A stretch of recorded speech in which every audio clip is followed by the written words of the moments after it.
Babalik kami agad.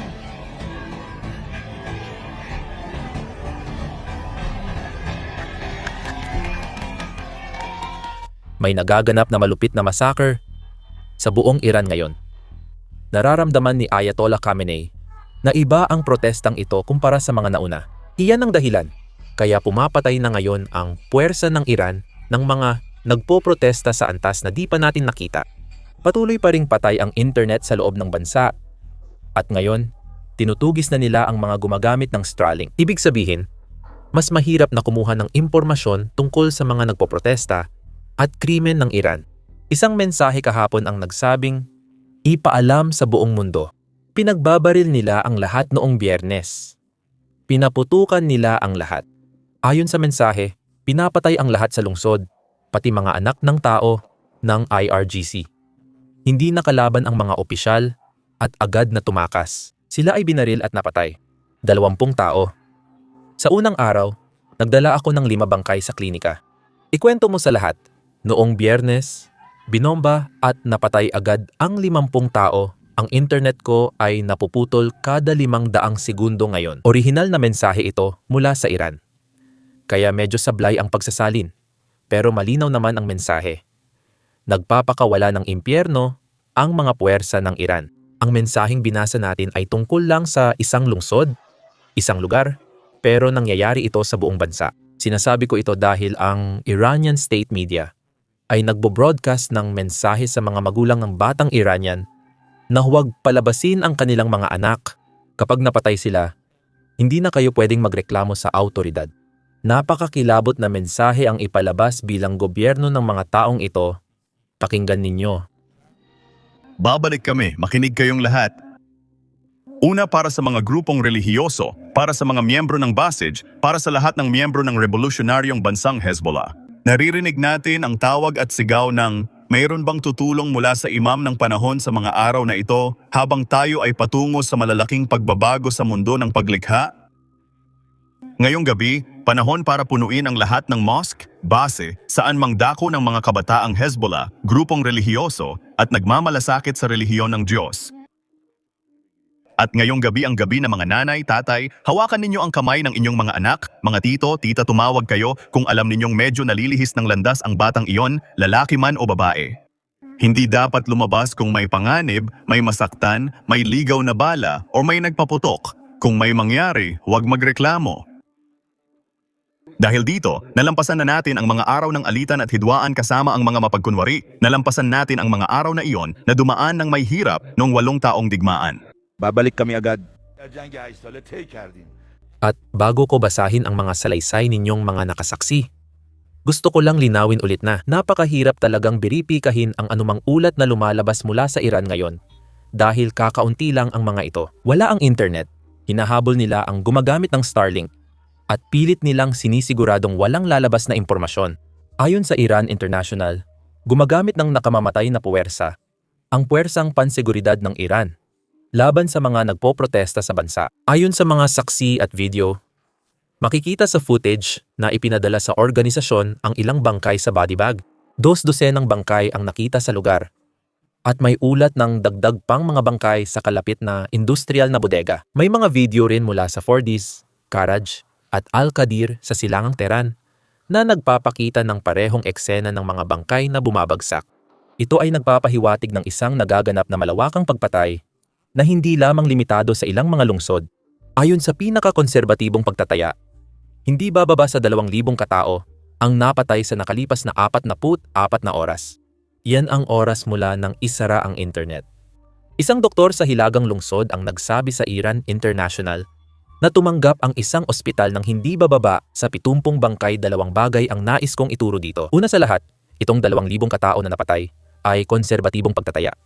Nakita ko ang mga pagtataya na umaabot pa sa 4,000 katao ang napatay sa loob lang ng nakaraang 2 araw.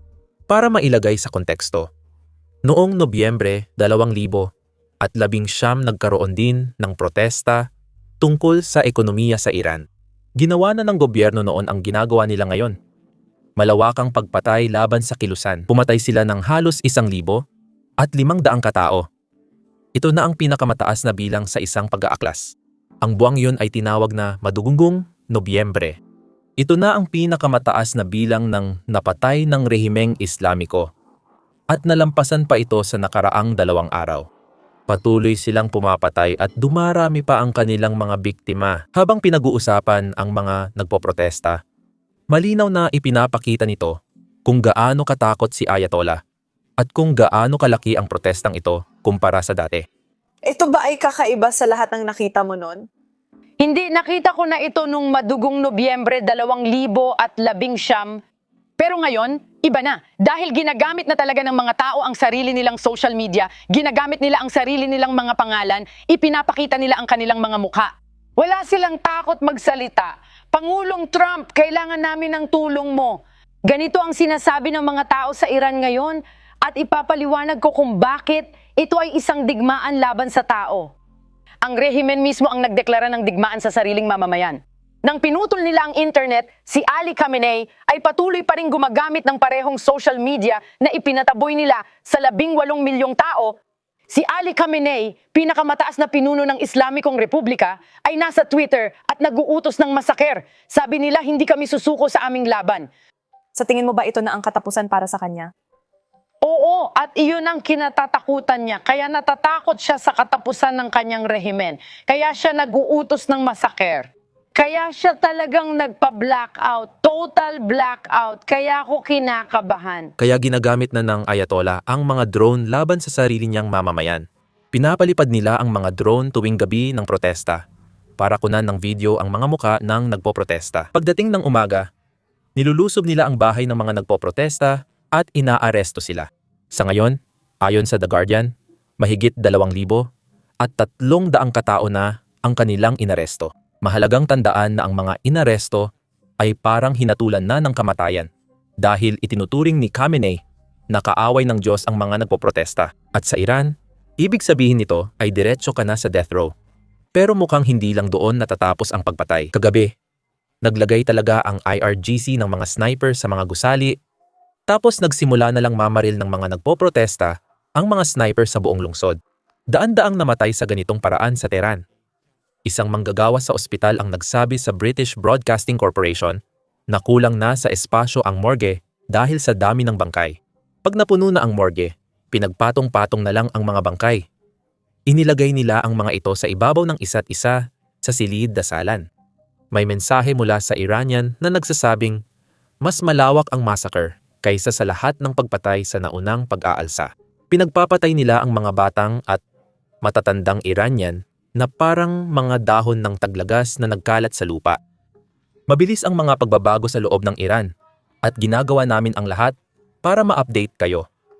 Sa kasamaang palad, hindi ligtas ang magbalita tungkol sa mga protesta sa YouTube. Kaya kung maaari, maglaan kayo ng sandali at pindutin ang subscribe button sa ibaba. Malaking tulong talaga ito sa amin sa algorithm. Ngayon, balik tayo sa protesta. Malamang na magpapatuloy ito sa mga susunod na araw. Dahil ang Iranian State Television ang news channel sa television ng Iran. Mahalagang tandaan na iyon lang ang pinapanood ng mga tao sa Iran ngayon dahil wala silang access sa labas ng bansa.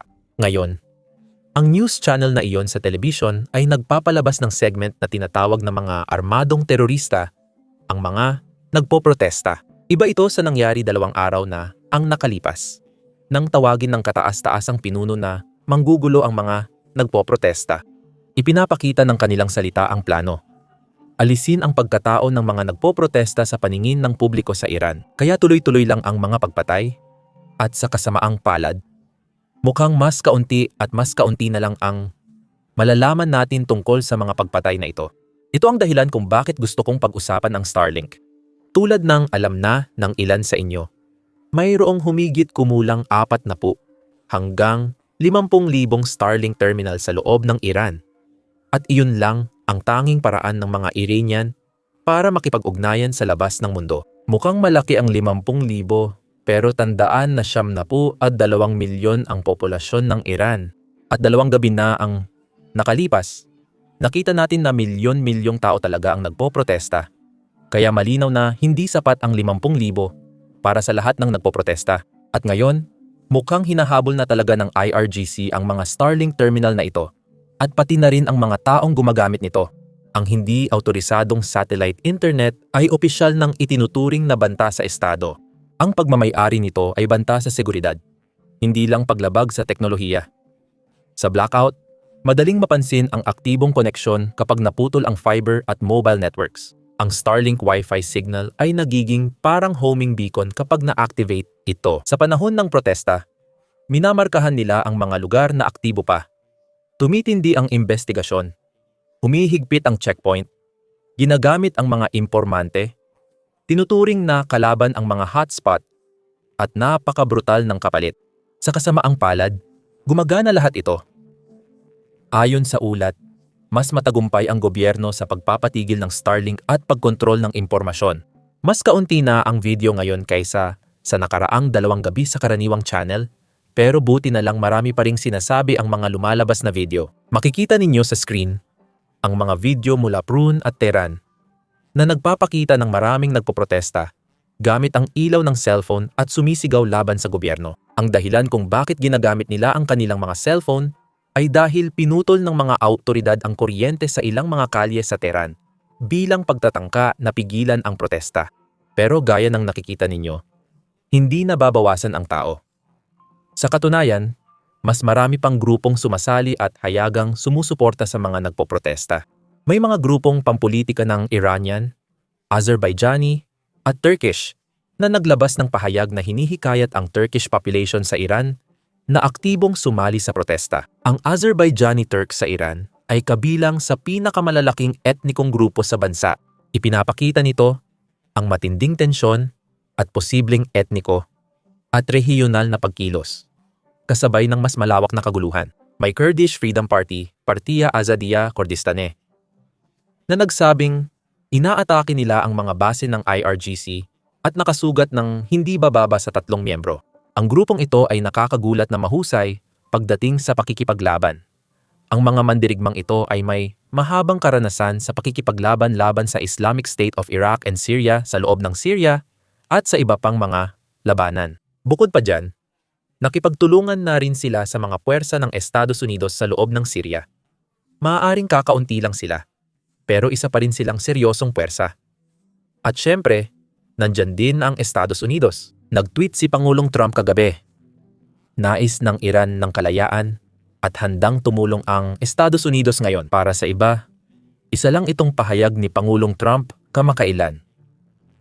Pero mas mahalaga ang bagong ulat mula sa Wall Street Journal. Ayon sa ulat na ito, opisyal nang sinimulan ng administrasyon ang mga paunang pag-uusap tungkol sa kung paano isasagawa ang isang pag-atake sa Iran, kabilang na kung anong mga lugar ang maaaring maging target. Isa sa mga opsyon na pinag-uusapan ay ang malakihang pag-atake mula sa himpapawid sa mga target militar ng Iran.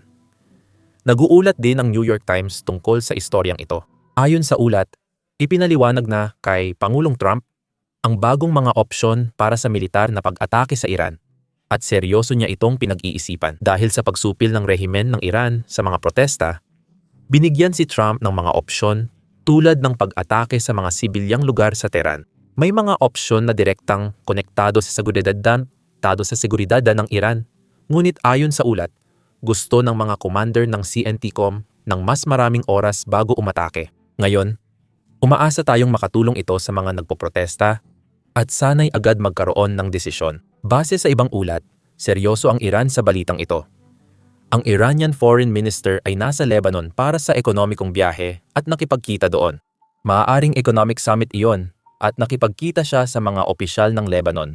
Mukhang pinaikli niya ang biyahe at pauwi na siya ng Tehran. Ngayon syempre, maaaring dahil ito sa napakaraming iba't ibang dahilan. Maraming nangyayari sa loob ng Iran, kaya maaaring umuuwi siya para sa alinman sa mga iyon. Pero may sinasabi ito sa atin. Nagpapahiwatig ito na binabago niya ang kanyang schedule. At ibig sabihin nito ay may mahalagang nangyayari sa loob ng bansa. Ngayon, ililipat namin ang atensyon sa hangganan ng Iran, kung saan nagsagawa ang Estados Unidos ng mga pag-atake kagabi sa Syria laban sa Islamic State of Iraq and Syria. Sigurado akong isa itong magandang mensahe para sa Iran. Tingnan mo ang mga pag-ataking ito. Narito pa ang dagdag na balita tungkol sa breaking news na yan. Naglunsad ng pag-atake ang Estados Unidos sa Syria. Magandang hapon, John. Ayon sa mga opisyal, ito'y ganti sa pagpatay sa 2 sundalo ng Iowa National Guard at isang Amerikanong tagasali nung nakaraang buwan. Sa Syria, unang nagkaroon ng airstrike laban sa Islamic State noong Disyembre 19. Noong gabing yon, ginamit ang F-15 E-Strike Eagles A-10 Warhawks pati na rin ang mga Army Apache helicopter gunships. Naghihintay pa tayo ng confirmation kung ano ang ginamit sa pagkakataong ito, pero masasabi nating ligtas, John, na nananatili pa rin ang mga unit na iyon sa rehiyon. Laging may squadron ng F-15 Strike Eagles. Hindi madaling susuko ang rehimen. Sana tumigil na ang pagpatay. Patuloy kaming magbibigay ng update sa Business Basics. Pindutin ang subscribe button sa ibaba. Ako si Sam.